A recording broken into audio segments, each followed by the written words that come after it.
January 28th, 1846. Punjab, India. Major Roland Smith stared across the dusty plain at what appeared to be his death. 20,000 Sikh soldiers stretched along a ridge nearly 4 miles long, their artillery already beginning to roar. Behind him, just 300 men of the 16th Lancers sat astride exhausted horses, their scarlet tunics already dark with sweat in the morning heat. To his left, the Sutlej River glinted in the sun, the Sikhs' only escape route, but also a trap if they were forced back against it. General Sir Harry Smith had given him an order that seemed impossible, perhaps suicidal. "Take those guns, Major. Break their line." The Sikh Khalsa, arguably the most formidable indigenous army the British had ever faced in India, had positioned 67 artillery pieces along that ridge. Their gunners, trained by French and Italian veterans of the Napoleonic Wars, were already finding their range. British soldiers were falling, the infantry was pinned down, and Smith's 300 Lancers were being asked to charge headlong into the teeth of that artillery, through thousands of infantry, to capture those guns and turn the tide of battle. This was not a cavalry screen or a flanking maneuver. This was a direct frontal assault against odds of more than 60 to 1.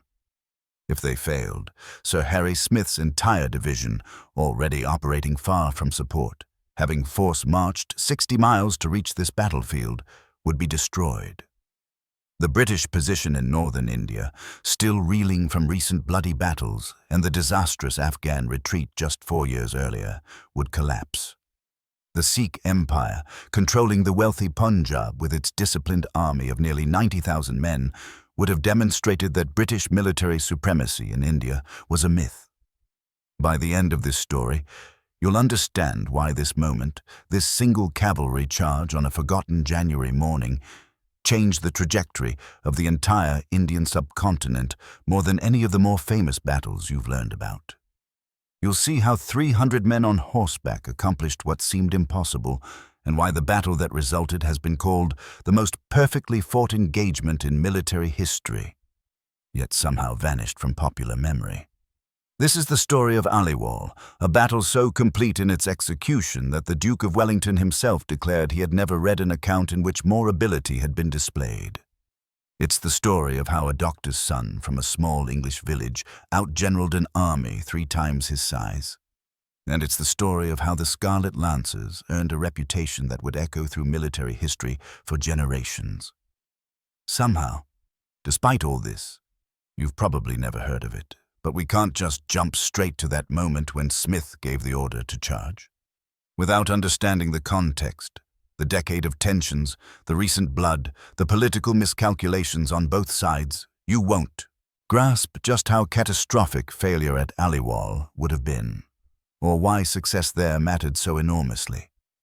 Start with this. In early 1846, British India was in genuine danger. The year was barely 4 weeks old, but already 2 massive battles had been fought within the previous month. Mudki on December 18, 1845, and Ferozeshah on December 21 to 22, 1845. Both had been British victories, but Pyrrhic ones. At Mudki, 215 British and Indian soldiers died, and 657 were wounded in a confused night battle that nearly turned into a catastrophe. At Ferozeshah, the numbers were far worse, 694 dead and 1,721 wounded out of a force of about 16,000. The Governor-General of India, Sir Henry Harding, had been so certain of defeat that he ordered state papers burned and prepared to retreat to Delhi. Think about what this meant. The British had won, technically, but they'd lost nearly 3,000 men in just 4 days. Their army was exhausted, demoralized, and in urgent need of reinforcements that would take weeks to arrive. Officers who had fought at Waterloo, men who had seen the worst of the Napoleonic Wars, described Ferozeshah as the most desperate action they had ever witnessed. And now, just 5 weeks later, the Sikhs were attacking again. The immediate trigger was tactical. A Sikh force under General Ranjit Singh Majithia, about 20,000 men with substantial artillery, had crossed the Sutlej River at a ford upstream from the main British positions. Their objective was Ludhiana, a critical British stronghold that guarded supply lines and communications. If Ludhiana fell, or if the Sikhs simply established a fortified position in British territory behind the main army, General Hugh Gough's entire force would be caught between two Sikh armies. The campaign that had cost so much blood at Ferozeh Shah would be lost. But the strategic stakes went far deeper than one fort or one campaign. The Sikh Empire, built by the brilliant Maharaja Ranjit Singh over 40 years of diplomacy and warfare, controlled the Punjab, a region roughly the size of modern-day Romania, with a population of 3 million people. More importantly, it possessed the only indigenous Indian army that the British genuinely feared. While most Indian armies still fought with outdated tactics and weaponry, the Khalsa had been systematically modernized, beginning in 1822, when Ranjit Singh hired French generals Jean-Baptiste Ventura and Jean-François Allard, both veterans of Napoleon's campaigns. These weren't just military advisors, tinkering at the margins. Ventura and Allard completely rebuilt the Sikh infantry on European lines. They introduced regular drill, modern tactics, standardized uniforms, and systematic training. In 1827, another Frenchman, General Claude Auguste Court, modernized the artillery. The results were dramatic. By the time of Ranjit Singh's death in 1839, the Khalsa fielded approximately 35,000 regular troops and 52,000 irregular cavalry, supported by nearly 200 artillery pieces, many of them heavy guns capable of matching anything the British could deploy. The quality of this army had shocked British observers. At Mudki and Ferozeh Shah, Sikh gunners had demonstrated remarkable accuracy and discipline under fire. Sikh infantry had held their formations against British attacks in ways that no other Indian army had managed. Their cavalry, though sometimes lacking discipline, showed desperate courage. Captain R.H. Wallace, watching the battle at Ferozeh Shah, wrote, "The Sikhs fought like devils, such a mass of men I never set eyes on, and as plucky as lions. They ran right on the bayonets and struck their assailants when they were transfixed." Now add in the recent history that made everyone nervous. Just 4 years earlier, in January 1842, the entire British Army of the Indus, 16,000 soldiers and civilians, had been annihilated during the retreat from Kabul in Afghanistan. Only one man, Dr. William Brydon, made it back to British lines. The disaster had shattered the myth of British military invincibility across Asia. Every ruler from Persia to Burma had taken note. If the Sikhs could inflict similar defeats on the British in Punjab, the entire structure of British India, already more illusion than reality in many regions, might collapse. The 150 million people under British East India Company control were governed by perhaps 40,000 British soldiers and 200,000 Indian sepoys.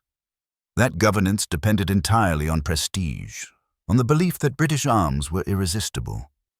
2 or 3 more defeats like Ferozeh Shah, and that prestige would evaporate.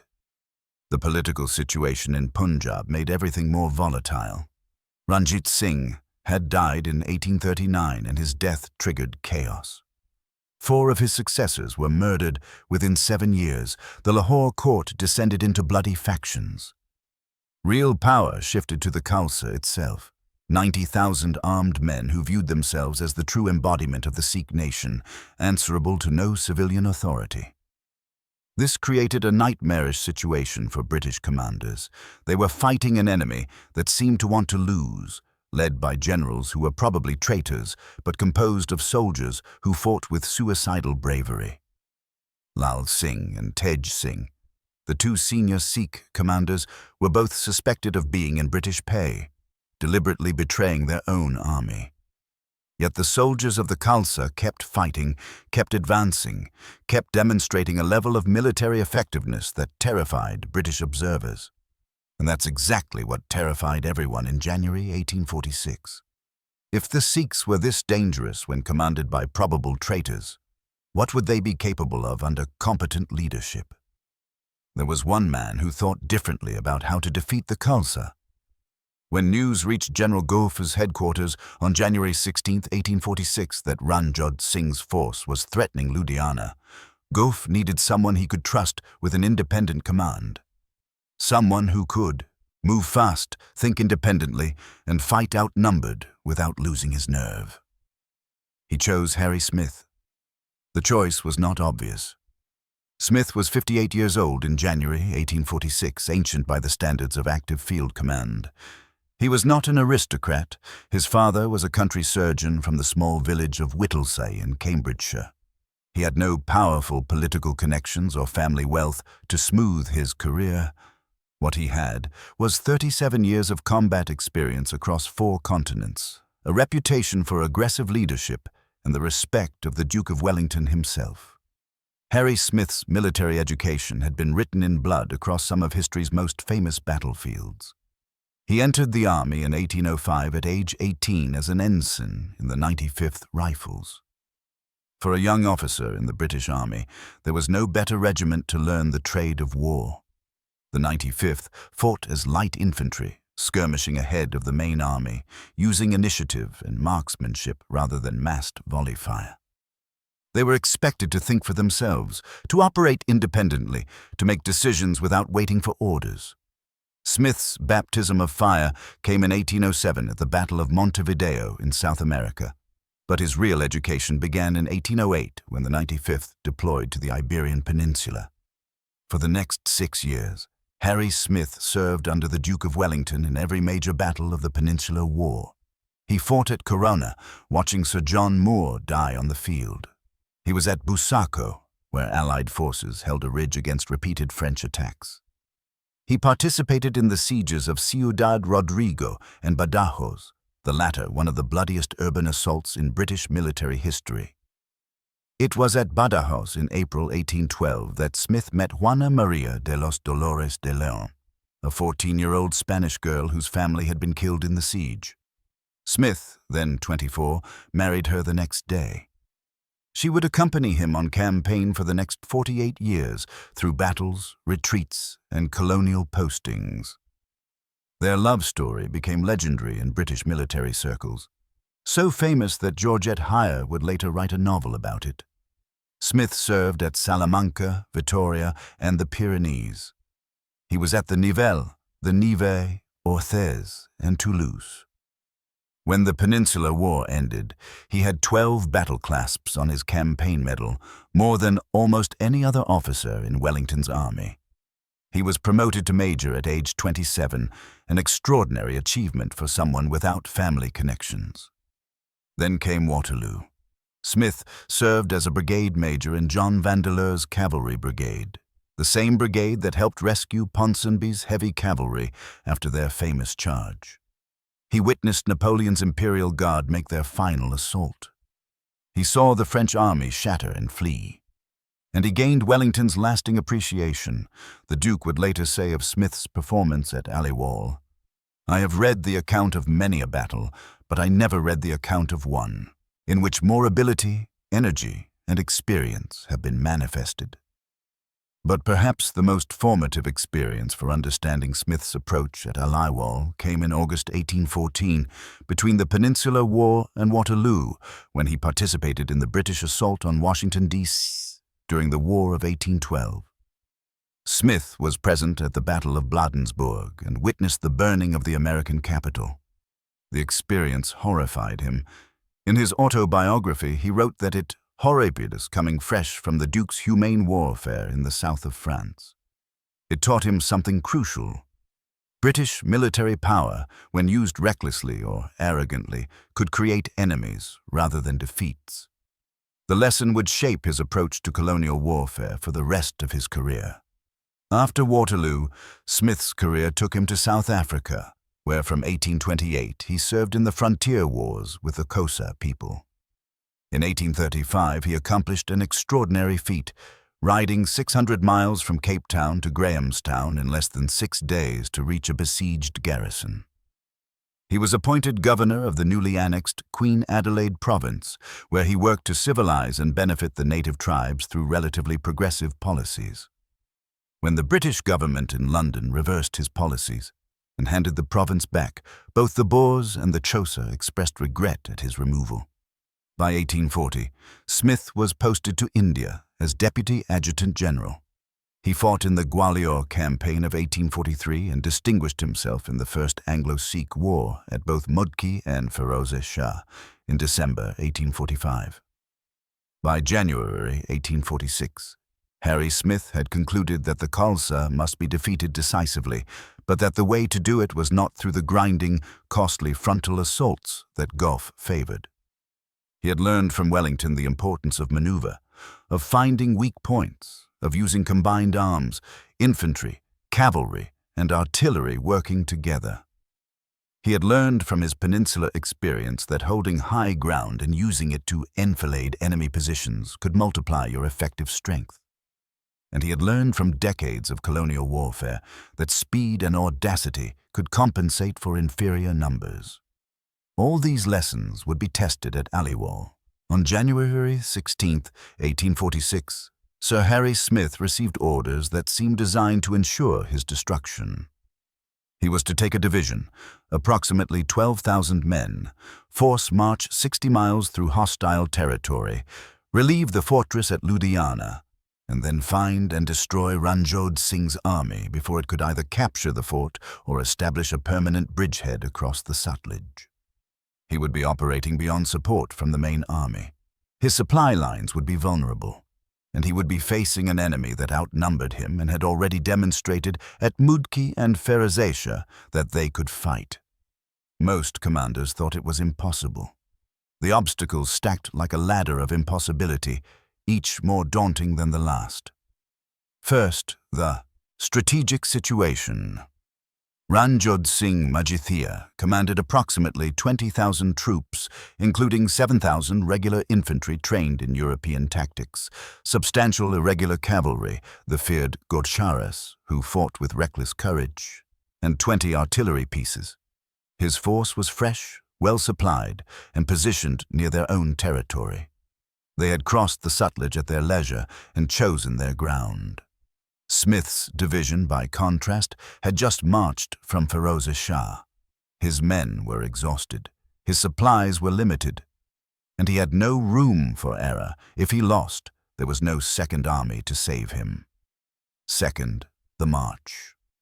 60 miles through potentially hostile territory in the dead of winter, though winter in Punjab meant temperatures that could still reach 70 degrees Fahrenheit. Smith needed to reach Ludhiana before Ranjit Singh's main force, which meant covering the distance faster than the Sikhs, who had a head start. Any delay would mean arriving to find Ludhiana under siege or already captured. Third, the Gurcharas. Sikh irregular cavalry were masters of guerrilla warfare. They could harass a marching column endlessly, cutting off stragglers, capturing supplies, forcing the entire army to maintain combat formation while moving. This was exhausting work that could slow an army to a crawl. Fourth, logistics. An army of 12,000 men requires enormous quantities of food, water, and ammunition. The British relied on a baggage train of mules, bullocks, and elephants.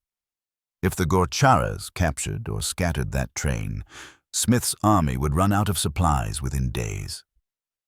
Fifth, the coming battle.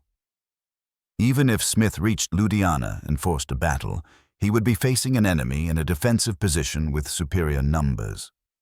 The Sikh artillery, trained by European officers, was highly effective. Their infantry, when properly led, could form squares to resist cavalry and hold ground under fire as well as any European army. A frontal assault against such forces would result in casualties that Smith's division couldn't afford. Sixth, the lack of support. If things went wrong, there was no cavalry screen to retreat behind, no reserve army to call upon, no friendly fortress to shelter in. Smith's division was it. If he lost, those 12,000 men would be destroyed or captured, representing perhaps a quarter of British effective strength in northern India.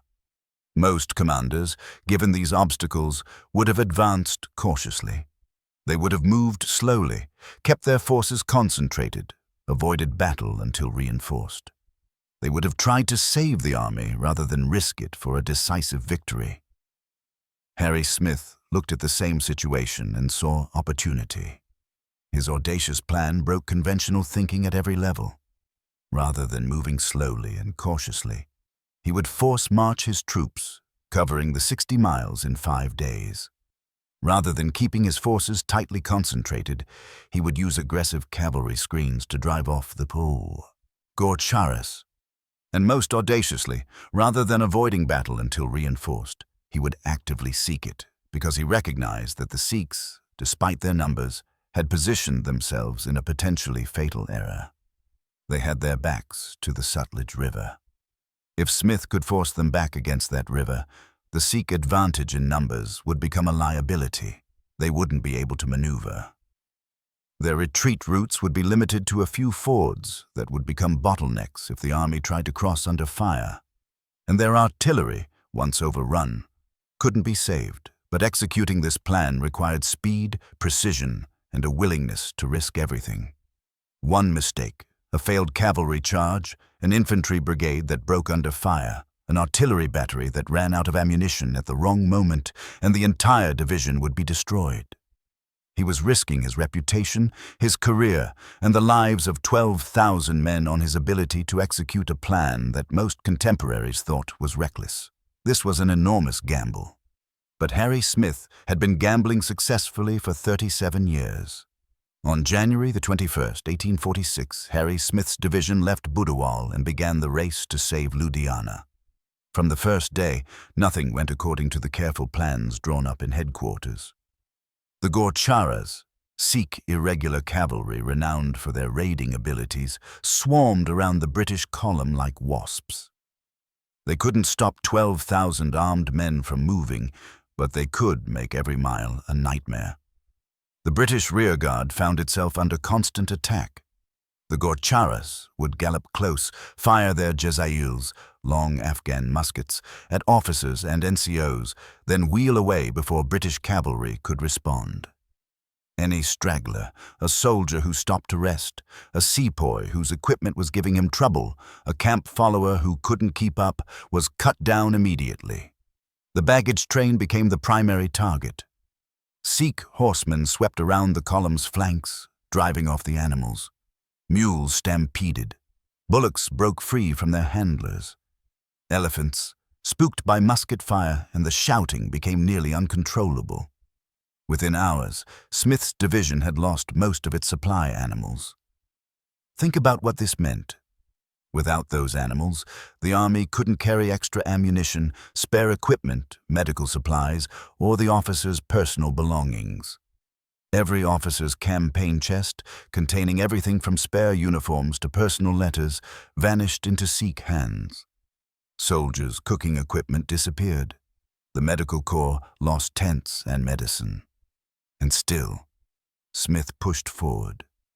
On January 22nd, the division marched through Jagraon, where they collected a British regiment that had been stationed there, the 53rd Foot, adding another battalion of experienced troops to Smith's force. The men were exhausted, covered in dust, hungry. The loss of the baggage train meant reduced rations, but they kept moving. By January 24, the column was approaching Ludhiana. They had covered nearly 60 miles in 4 days, an extraordinary pace for an entire division with artillery. And crucially, they had arrived ahead of Ranjot Singh's main force. The Ludhiana garrison, which had been preparing for a siege, erupted in cheers when Smith's troops came into view. Fresh troops, supplies, and artillery from the garrison strengthened Smith's division. He now commanded approximately 12,000 men. 10,000 infantry and 2,000 cavalry, supported by 32 guns. But Smith didn't rest. He had won the race to Ludhiana, but that was only the first objective. Now came the harder part, finding and defeating Ranjot Singh's army before they could escape back across the Sutlej or receive reinforcements from the main Sikh army at Sobraon. On January 27th, British scouts reported that the Sikh army had taken up a defensive position at the village of Aliwal, about 12 miles from Ludhiana, along the bank of the Sutlej. They were waiting for reinforcements, another 10,000 men that were marching to join them. If those reinforcements arrived, Smith would be facing 30,000 Sikhs instead of 20,000, and the odds would shift decisively against him. Smith made a decision that night that would determine everything. They would attack at dawn on January 28th, before the Sikh reinforcements could arrive. He spent the evening of January 27th riding along his division, meeting with his brigade commanders, ensuring everyone understood the plan. The division would advance in a formation that Wellington himself would have recognized. Infantry in the center in 2 lines, cavalry on the flanks, artillery distributed to support each brigade. The plan was straightforward in concept, but would require perfect execution. The British would advance against the Sikh position, using their artillery to weaken the enemy line. The infantry would seize the village of Aliwal on the Sikh right, creating a breach in their defensive position. Then, while the infantry rolled up the Sikh line from right to left, British cavalry would exploit any opportunity to break the enemy formation and capture their guns. It was the kind of plan that required every unit to do its job at exactly the right time. Artillery had to suppress the Sikh guns without running out of ammunition. Infantry had to advance under fire and carry the village without breaking. Cavalry had to charge at precisely the right moment. Too soon and they'd be cut down by Sikh artillery. Too late and the opportunity would be lost. And everything depended on the Sikhs staying in position, their backs to the river, rather than withdrawing safely across the fords before battle was joined. At 3 a.m. on January 28, 1846, Harry Smith's division began to move. In the darkness, 12,000 men roused themselves, ate what breakfast they could manage, checked their weapons, and formed into marching order. By dawn, they were approaching Aliwal. The time had come. The sun rose on January 28, 1846, revealing a battlefield that would become legendary. The Sikh army occupied a ridge that ran for nearly 4 miles, connecting 2 villages, Aliwal on the right near the Sutlej River and Bhundri on the left. It was a strong defensive position. The ridge gave them height advantage for their artillery. The villages anchored both flanks, and the river behind them, which seemed like a vulnerability, actually protected their rear from any surprise cavalry attack. Ranjot Singh Majithia had positioned his forces expertly. The ridge bristled with 67 artillery pieces, most of them positioned to fire directly down the slope at any attacking force. His infantry, approximately 7,000 regulars and another 10,000 irregulars, occupied prepared positions along the ridge. Cavalry units waited on both flanks, ready to counter any British cavalry action or exploit any gap in the British line. From the Sikh perspective, they held every advantage. They had the high ground. They outnumbered the British by nearly 2 to 1. Their artillery was at least as good as the British guns, possibly better. And they were waiting for reinforcements that would arrive within hours, increasing their army to 30,000 men. All they had to do was hold the ridge. Harry Smith rode along his line as the sun climbed higher, inspecting his troops. He had positioned his division with mathematical precision. On the right flank, the 16th Lancers and Bengal cavalry units. In the center, 4 infantry brigades, the 31st Foot, 50th Foot, 53rd Foot, and Bengal native infantry regiments. On the left, more cavalry, including the 3rd Light Dragoons. Artillery batteries were distributed along the line, with horse artillery attached to the cavalry brigades for maximum mobility. The contrast between the 2 armies was visible even from a distance. The British line was a demonstration of drill ground precision, ranks perfectly dressed, units clearly distinguished by their uniforms, movements executed with mechanical efficiency. The Sikh line looked more colorful, but less organized. Scarlet-coated regular infantry mixed with irregulars in traditional dress, cavalry units in various states of readiness, artillery crews wearing their distinctive white trousers and black waistcoats. But Smith knew better than to mistake visual disorder for military incompetence. The Khalsa had bled his army badly at Mudki and Ferozeshah. Those Sikh gunners knew their trade. Those infantry battalions would hold formation under fire, and those cavalry units, while sometimes undisciplined, fought with a ferocity that British cavalry rarely matched. At 10 a.m., Smith gave the order. The British artillery opened fire. The first ranging shots fell short, throwing up plumes of dust in front of the Sikh lines. The gunners adjusted. The second salvo crashed into the ridge, and suddenly the Sikh position erupted in smoke and noise as their artillery responded. For the next hour, the two artillery forces exchanged fire in what amounted to a gunnery duel. British 18-pounder guns and 8-inch howitzers hurled solid shot and explosive shells at the Sikh positions. Sikh guns, a mixture of French-made and locally cast pieces, fired back. Cannonballs plowed through infantry formations, forcing soldiers to lie down or take cover behind whatever terrain features existed. Explosive shells burst in the air, sending shrapnel whickering through the ranks. Men died in that bombardment, but not many. Artillery in 1846 was effective at suppressing enemy formations and breaking morale, but actually killing large numbers of dispersed soldiers required exceptional luck or poor leadership on the receiving end. The real purpose of the barrage was to force the Sikhs to keep their heads down while Smith evaluated the position and looked for weaknesses. He found one almost immediately. The village of Aliwal, on the Sikh right flank next to the river, was held by irregular troops, not the French-trained infantry battalions. Smith could see through his telescope that the defenses there were less organized. And crucially, if British forces could capture Aliwal, they could enfilade the entire Sikh line from right to left, firing along the length of the ridge rather than at its front.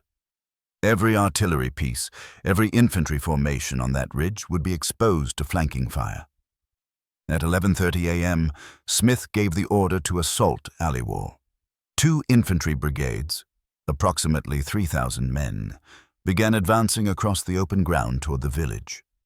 They moved in 2-rank lines, the classic British infantry formation that maximized firepower while presenting a relatively small target to enemy artillery.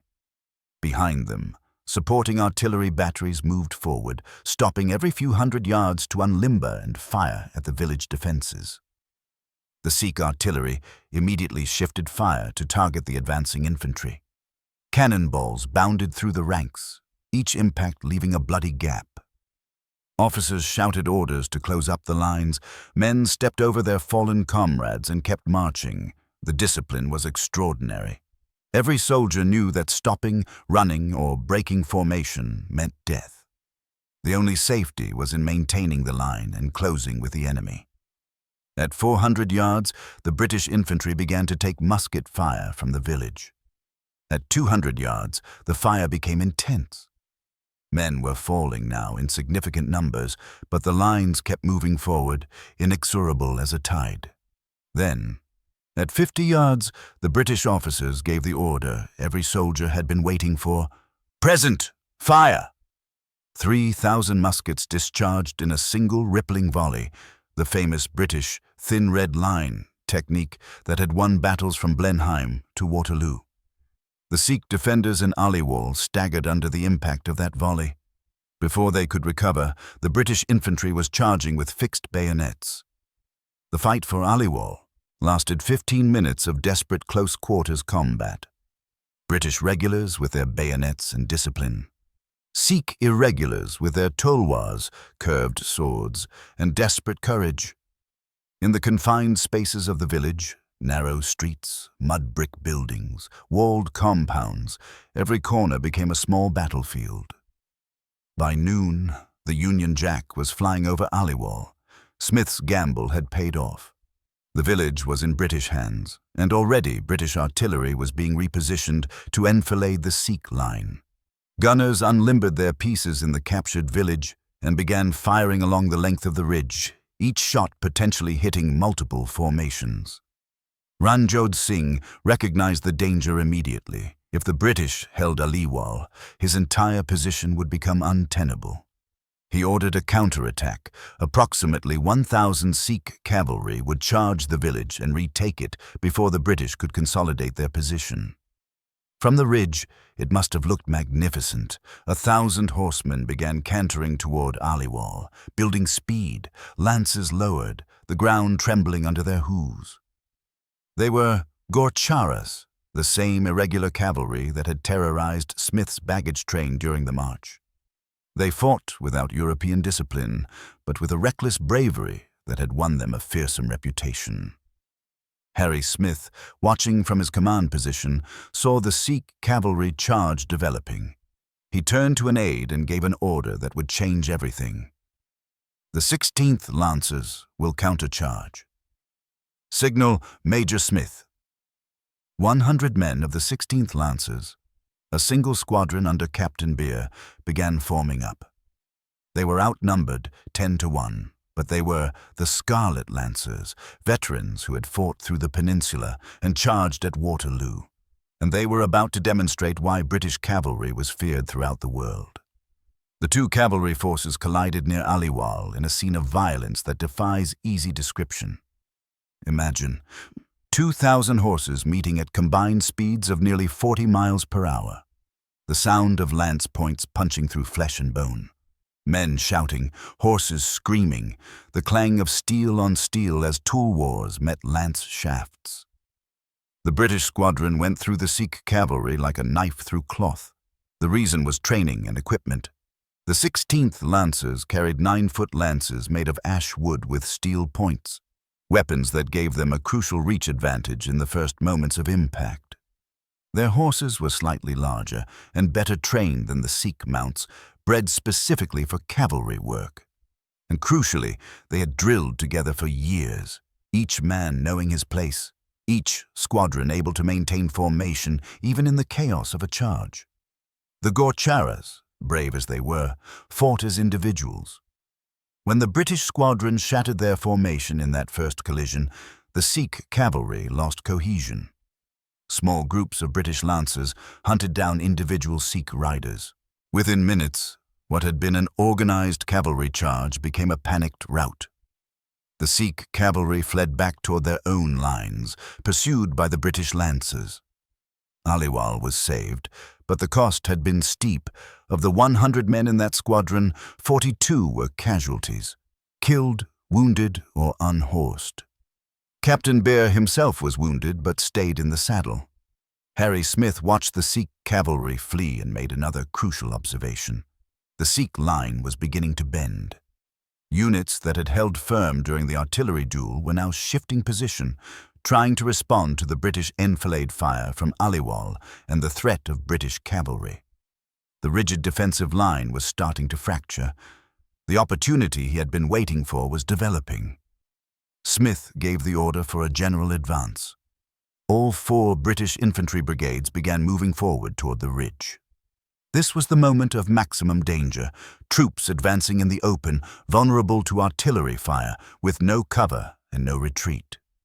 If the Sikh line held and British infantry broke under fire, the battle would be lost and the division destroyed. But Smith had one more card to play. The Sikh artillery positions, still hammering away at the advancing infantry, were now vulnerable.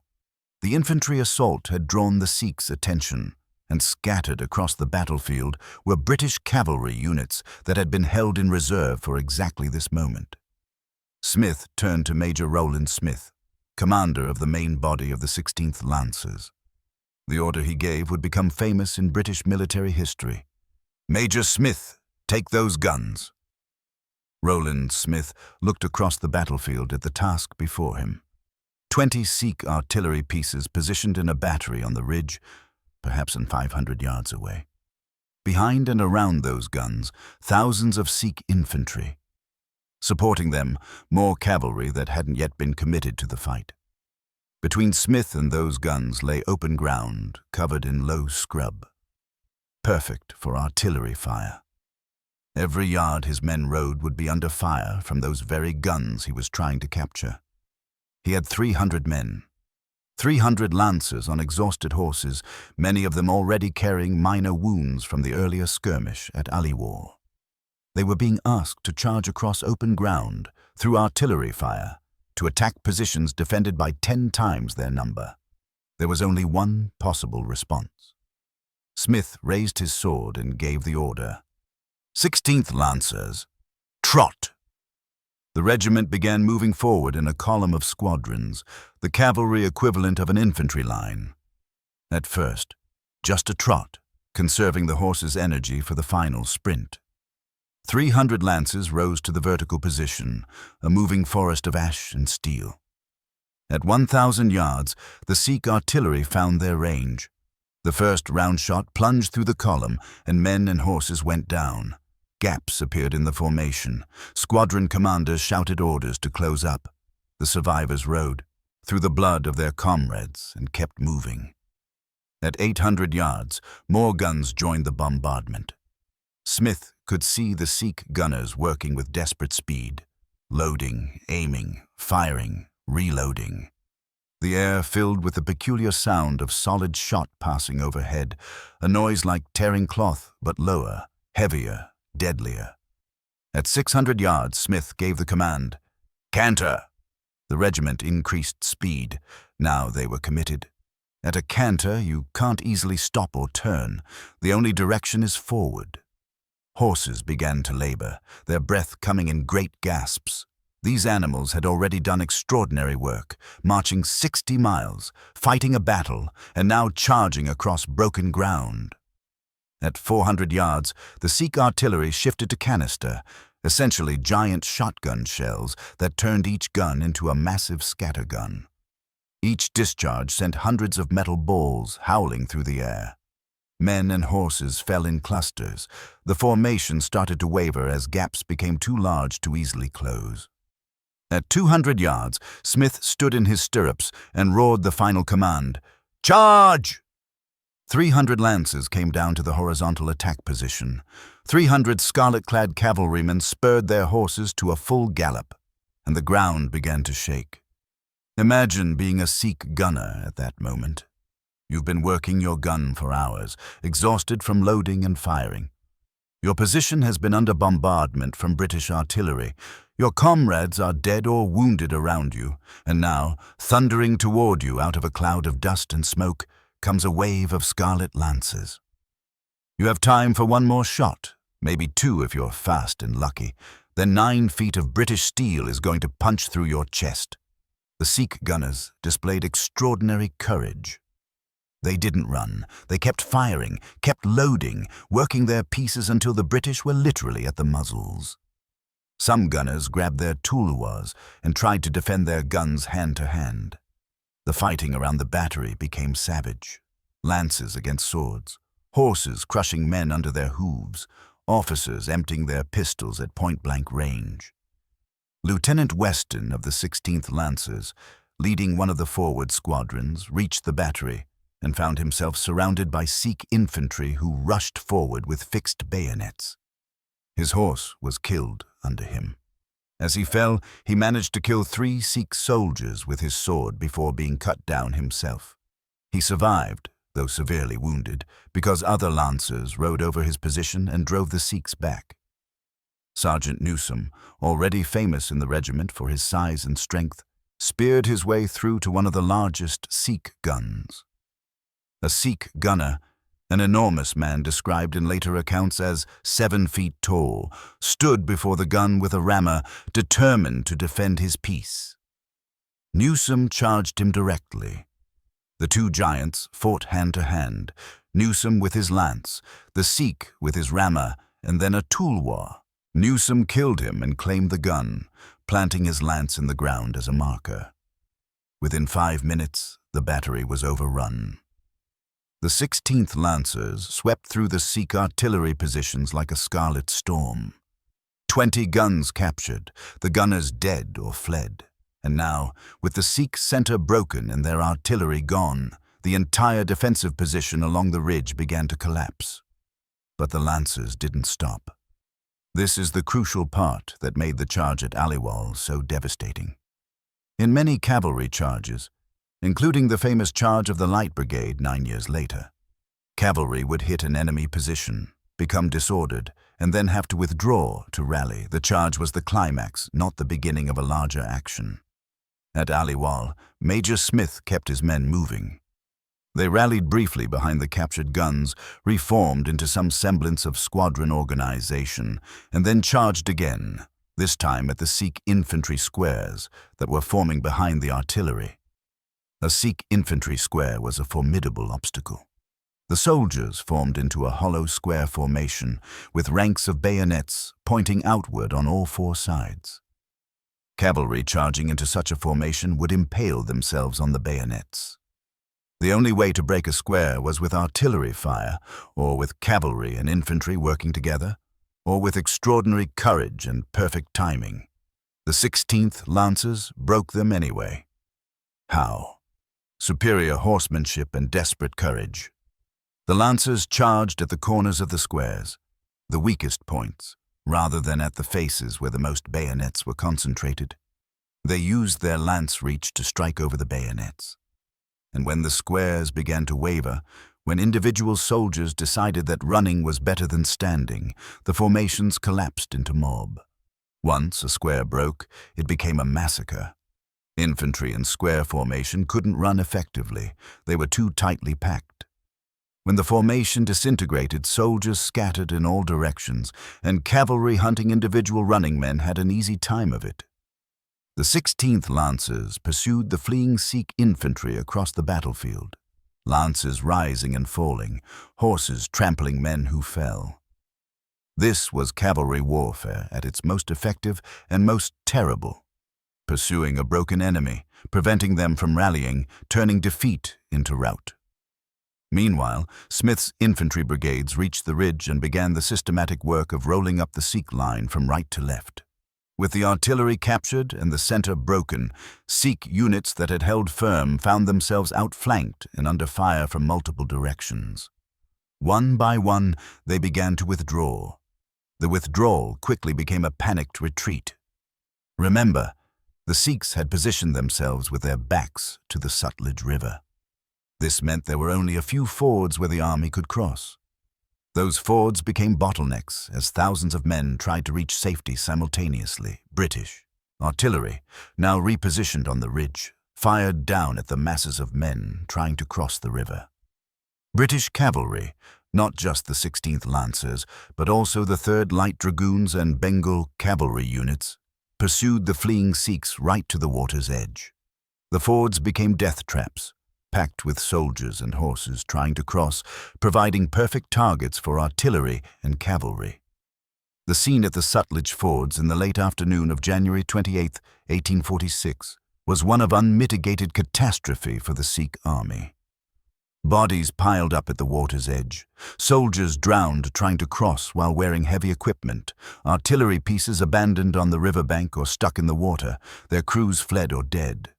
By 4:00 p.m., the battle was over. The Sikh army had ceased to exist as an organized force. Survivors were scattered across the countryside or struggling to reach safety across the Sutlej.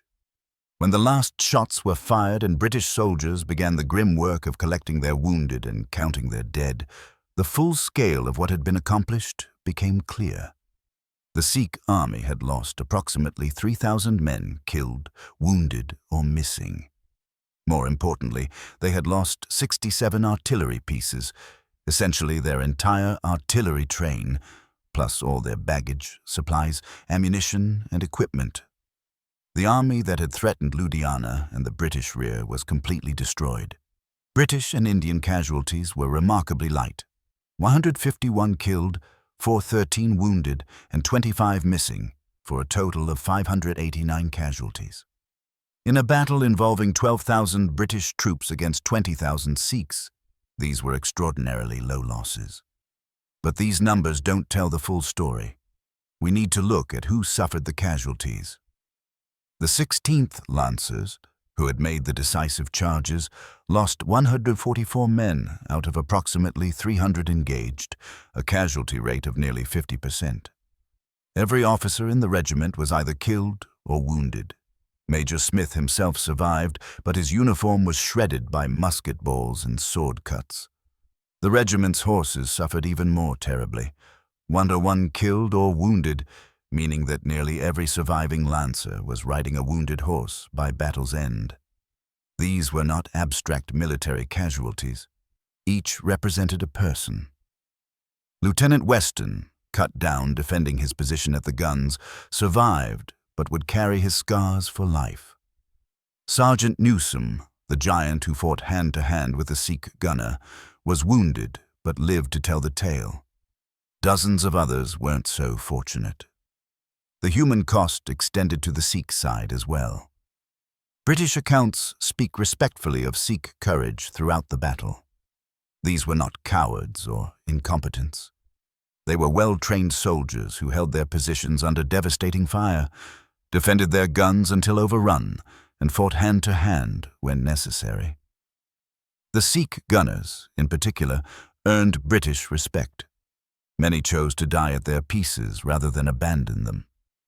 The battlefield after the fighting ended was a horrific sight. Bodies lay thick around the captured artillery positions where the 16th Lancers had fought their way through. More bodies marked the line of the Sikh retreat to the river. The fords themselves were choked with corpses, men who had drowned, been shot while trying to cross, or been cut down by pursuing cavalry. Each of those 3,000 Sikh casualties represented a person with a family, a history, a life cut short on the plains of Punjab.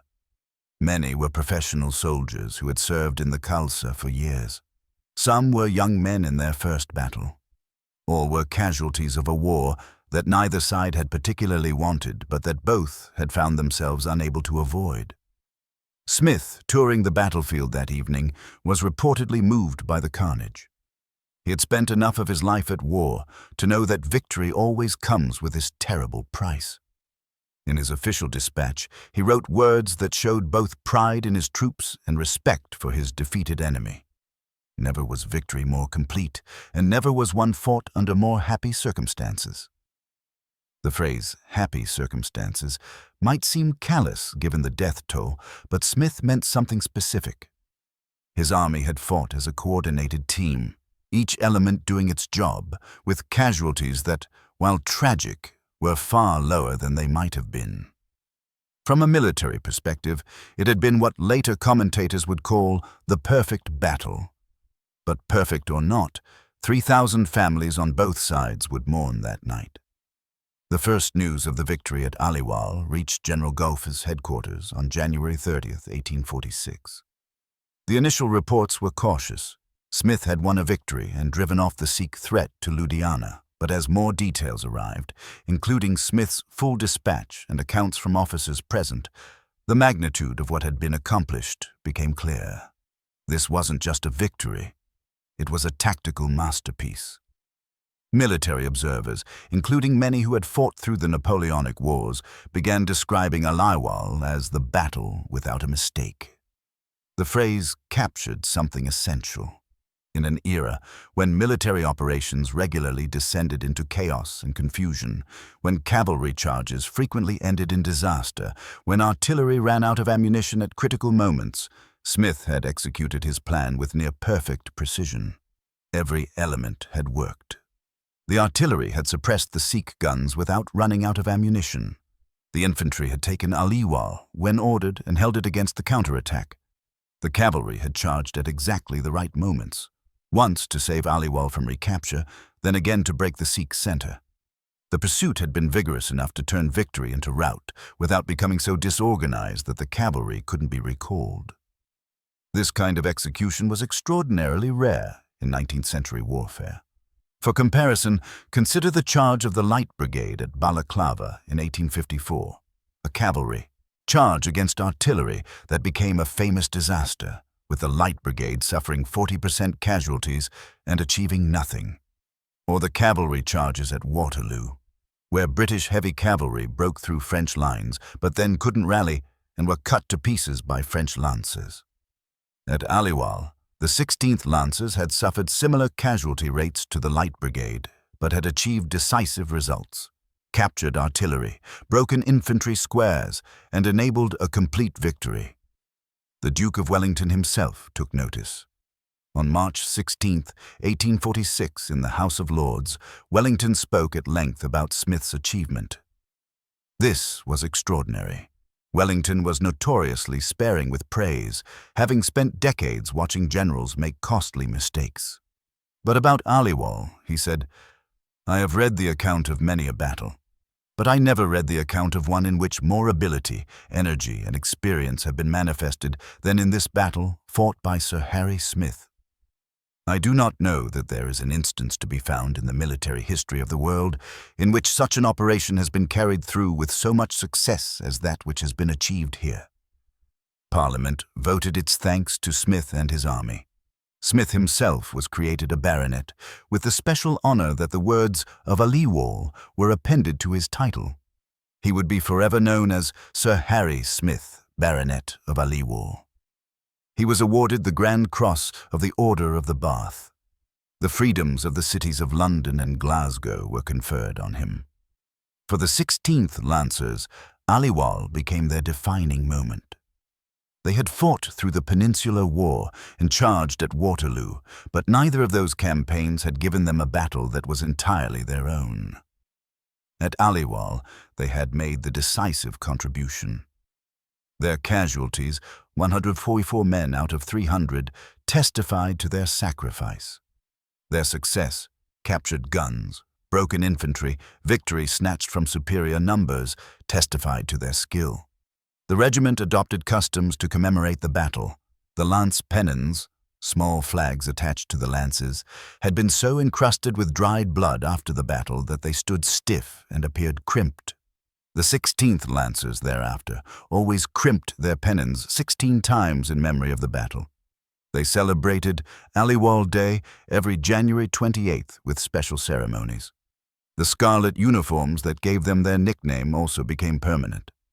In 1840, British Army regulations had ordered all light cavalry regiments to adopt blue uniforms to distinguish them from heavy cavalry. The 16th Lancers, serving in India, had retained their scarlet jackets. When they returned to England in 1846, there was a question about whether they would be forced to change to blue like other Lancer regiments. The regiment petitioned Queen Victoria directly to be allowed to keep their scarlet. The petition was granted. The 16th became the only Lancer regiment in the British Army to wear scarlet tunics, a distinction they maintained until 1914. They became known throughout the army and the empire as the Scarlet Lancers, and their uniform became instantly recognizable. But the most important immediate aftermath was strategic. With the Sikh threat to Ludhiana eliminated, Smith could rejoin the main army. He marched his division back to General Gough's position, arriving just in time to participate in the final battle of the campaign. Sobraon, fought on February 10, 1846. At Sobraon, Smith commanded one of the divisions in the attack on the main Sikh bridgehead. The battle was larger and bloodier than Aliwal. The British suffered nearly 2,300 casualties, but the outcome was decisive. The Sikh army was destroyed, and the war was effectively over. On March 9, 1846, the Treaty of Lahore ended the First Anglo-Sikh War. The Sikh Empire ceded substantial territory to the British, agreed to reduce its army to 20,000 infantry and 12,000 cavalry, and accepted a British resident in Lahore to oversee the young Maharaja Duleep Singh. But none of this would have been possible without Aliwal. If Smith had failed on January 28th, if the Sikh force had captured Ludhiana or established a permanent position behind the British lines, the entire campaign would have been jeopardized. Gough's army would have been caught between two Sikh forces. The political situation in British India, already shaky after the Afghan disaster, would have become critical. Aliwal didn't just win a battle. It saved a campaign and maintained British prestige in India at a crucial moment. But the true significance of Aliwal went beyond immediate military success or even the conclusion of the First Anglo-Sikh War. First, and most immediately, Aliwal restored British military confidence after the near disaster at Ferozeshah. Remember that just 5 weeks before Aliwal, the Governor-General had been preparing to burn state papers and retreat to Delhi. British officers were privately expressing doubt about whether the Khalsa could be defeated without enormous casualties. The victory at Aliwal, achieved with minimal losses and near-perfect execution, proved that British arms could defeat even the formidable Khalsa when properly led. This psychological impact cannot be overstated. Military reputation in colonial warfare depended heavily on the perception of invincibility. The British controlled vast territories in India with relatively small forces because local rulers believed that fighting the British was futile. The Afghan disaster in 1842 had badly damaged that reputation. Aliwal helped restore it. Second, Aliwal demonstrated the effectiveness of combined arms operations, infantry, cavalry, and artillery working together in a coordinated plan. This might seem obvious to modern readers, but in 1846 it was cutting-edge military thinking. Many armies still fought with arms operating semi-independently. Smith's battle plan required precise timing, artillery suppressing enemy, guns while infantry advanced, cavalry exploiting opportunities created by infantry success, infantry supporting cavalry by threatening enemy formations. This lesson was studied in military academies for decades afterward. British officers, preparing for command in colonial wars, were taught to study Aliwal as an example of how to defeat numerically superior forces through superior coordination and leadership. Third, Aliwal had significant political consequences within the Sikh Empire. The defeat, combined with the larger disaster at Sobraon, demonstrated to Sikhs that their military tipo and political leadership had failed them. The suspected treachery of generals like Lal Singh and Tej Singh became an open scandal. The realization that the Khalsa, the pride of the Sikh nation, had been decisively beaten by forces they outnumbered, created a crisis of confidence in the Lahore court. This internal division made the Second Anglo-Sikh War, 1848 to 1849, almost inevitable. When fighting resumed in 1848, it was partly because Sikh soldiers wanted to vindicate themselves after the humiliations of 1845 to 1846. But the division and doubt created by defeats like Aliwal meant the Sikhs were never able to fight as a truly united nation. The Second Anglo-Sikh War ended with the complete annexation of Punjab by the British in 1849. Fourth, and perhaps most significantly, Aliwal was part of the process by which the British East India Company expanded from being a trading company to being the de facto government of the entire Indian subcontinent. The conquest of Punjab gave the British control of the last major independent power in India. After 1849, there were no indigenous states capable of challenging British military supremacy.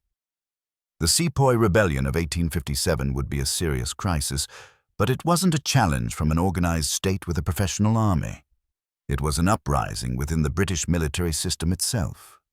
In this sense, Aliwal was one of several battles, along with Plassey, Asai, and others, that determined that the Indian subcontinent would be ruled by European powers for the next century, rather than by indigenous states.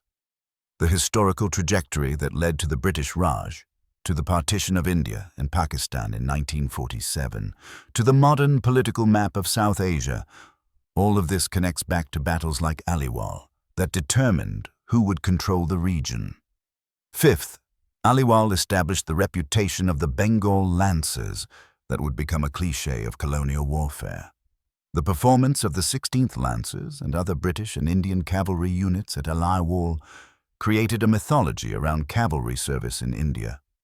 The phrase Bengal Lancers came to represent a particular type of cavalry service.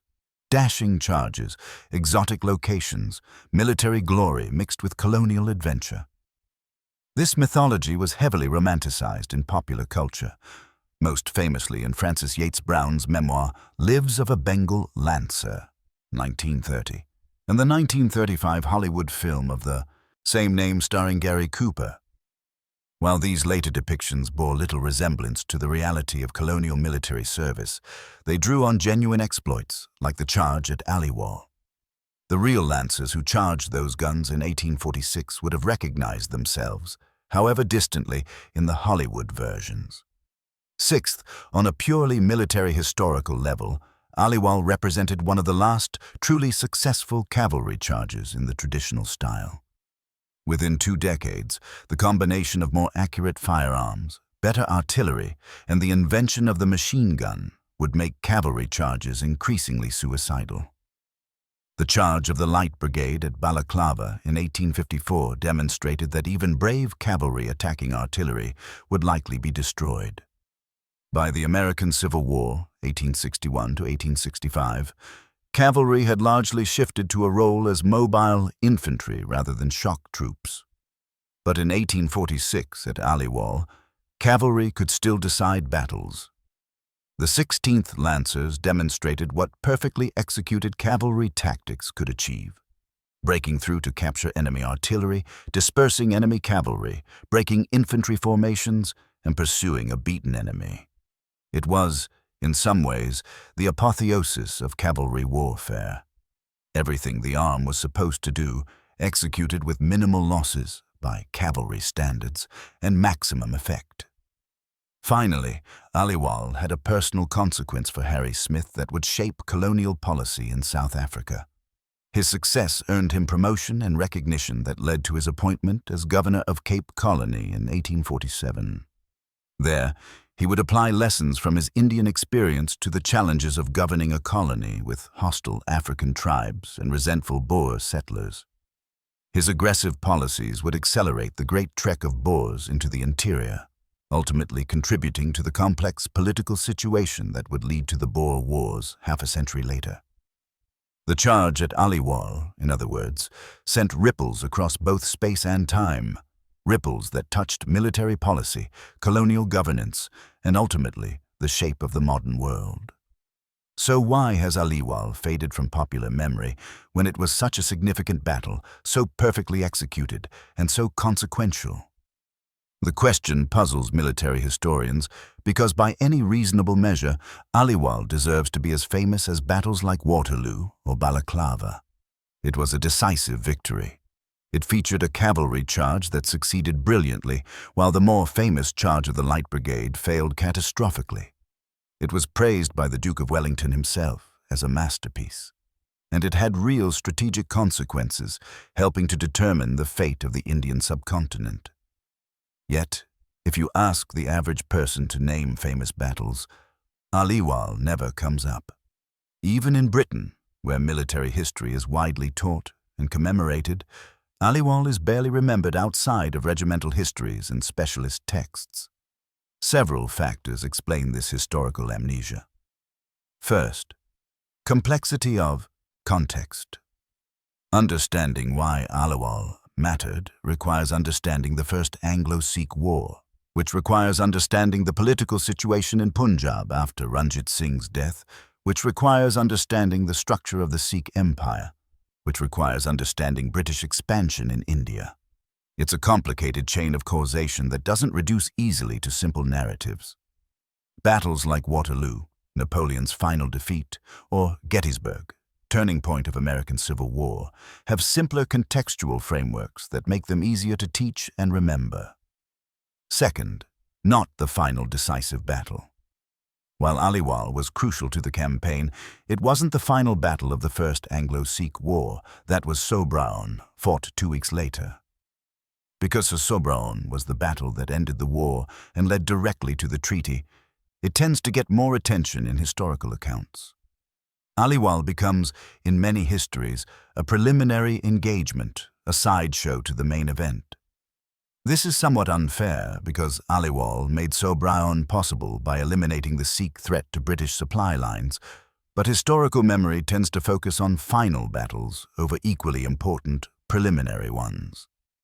Third, geographic and cultural distance. For European and American audiences, battles fought in India in 1846 feel distant in both space and time.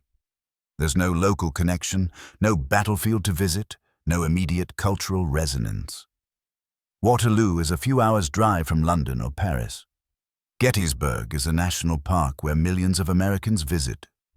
Aliwal is in the Punjab, thousands of miles away, in a part of the world that most Western readers have never visited and that has undergone dramatic political changes since 1846. Fourth, overshadowed by later events.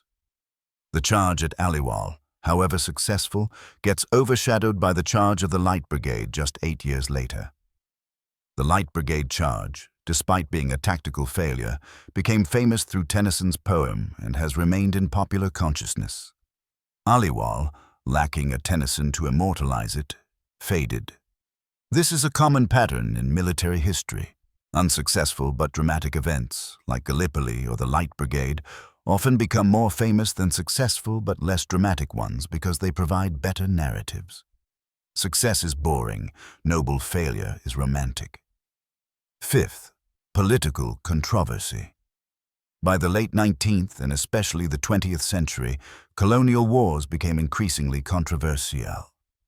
The British conquest of India, celebrated in 1846, was by the 1900s becoming a source of embarrassment as anti-colonial sentiment grew. Battles like Aliwal, which represented the imposition of British rule over indigenous peoples, didn't fit well into post-colonial historical narratives. Modern Indian historians, quite reasonably, focus on Indian perspectives and often view battles like Aliwal as defeats and tragedies rather than triumphs. British historians, increasingly sensitive to colonial legacies, tend not to celebrate them with the enthusiasm of Victorian-era accounts. The result is that Aliwal falls between stools, too controversial for celebration, too successful to be romanticized as noble failure, too complex to fit into simple narratives of colonial oppression or resistance. Sixth, changing scales of warfare. By the time of World War I and II, the scale of warfare had changed so dramatically that battles like Aliwal seemed almost quaint. A battle involving 30,000 total combatants and 3,000 casualties was a major engagement in 1846. By 1916, the first day of the Somme involved 1 million men and resulted in 60,000 British casualties, 20 times the total Sikh casualties at Aliwal, in a single day. When warfare reaches such scales, earlier battles inevitably diminish in apparent significance. Seventh, regimental consolidation. The 16th Lancers, who had such a central role in the battle, were amalgamated with the 5th Lancers in 1922 to form the 16th 5th Lancers. That regiment was further amalgamated with the 17th 21st Lancers in 93 to form the Queen's Royal Lancers. Each amalgamation diluted the specific regimental identity and traditions that kept memories like Aliwal alive. While the modern regiment still commemorates Aliwal, it's one battle among many in a complex regimental history spanning multiple predecessor units. Despite these factors, military historians have never forgotten Aliwal. It appears in every serious study of colonial warfare as an example of how to conduct a successful battle with combined arms. The British Army's Staff College at Cavalry used Aliwal as a teaching example for decades. American military historian Robert Asprey called it one of the most successful military operations in history. Indian military historians, while often critical of British colonialism, acknowledge the professional execution of Smith's battle plan. The battle lives on in unexpected ways. The town of Ladysmith in South Africa, founded in 1850, was named after Harry Smith's Spanish wife Juana, whom he met at Badajoz. During the Boer War, that town would be besieged, and its relief became a major objective of British operations, a strange historical echo connecting battles across continents and decades.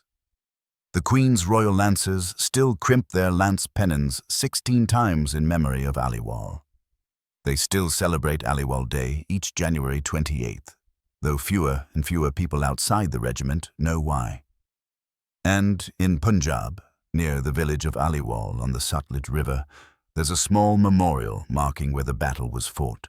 Rarely visited, poorly maintained, a footnote in the complex history of the region. In the end, Aliwal deserves to be remembered not because it was the largest or bloodiest battle, not because it changed the world overnight, but because it demonstrated several truths about warfare, leadership, and history that remain relevant. Remember the day when 300 men charged 20,000 and won. not through supernatural courage or miraculous intervention, but through training, discipline, and leadership. The 16th Lancers who charged those guns at Aliwal were not superhuman. They were professional soldiers who had drilled their craft for years, led by officers who understood tactics, riding horses bred and trained for war. Their success came from competence, not mystique. Remember the general who understood that speed and coordination could overcome superior numbers. Harry Smith's victory at Aliwal wasn't a miracle. It was the result of decades of experience, careful planning, and the ability to see opportunities that others missed. The battle without a mistake was possible because Smith understood his own forces, understood his enemy, and executed a plan that used British advantages, discipline, artillery, cavalry training, to neutralize Sikh advantages, numbers, defensive position, artillery quality. Remember that in warfare, as in history generally, sometimes at critical moments, individual actions matter enormously. If Smith had been less experienced, less bold, or less competent, Aliwal might have been a British defeat. If Smith had hesitated before charging those guns, the moment might have passed, and the battle's outcome could have been different. If the 16th Lancers had broken under artillery fire, instead of charging through it, Ludhiana might have fallen, and the entire campaign might have collapsed. History is not predetermined. Battles can be won or lost based on decisions made in moments. The charge at Aliwal succeeded partly because of larger forces, British military superiority, Sikh political division, technological advantages, but also partly because specific men made specific decisions at specific moments that determined the outcome. Remember the human cost. 3,000 Sikh casualties at Aliwal, each one a person, each with a family, a history, a life cut short. British accounts praise Sikh courage because British soldiers who fought them knew that these were not cowards or incompetents, but brave men fighting for their nation. The Sikh gunners who died at their pieces rather than abandon them displayed the same courage as the British Lancers who charged through artillery fire. War may sometimes be necessary, but it is never glorious. It is always a tragedy, even in victory. And finally, remember that history is not just what we remember, but what we choose to forget. Aliwal faded from popular memory for complex reasons: colonial guilt, geographic distance overshadowing events, changing scales of warfare. But its disappearance from popular consciousness doesn't diminish its historical significance. The battle happened. 300 Lancers charged 20,000 enemies, and won. Harry Smith executed a nearly perfect battle plan, and the consequences rippled across a century, helping to determine the fate of the Indian subcontinent.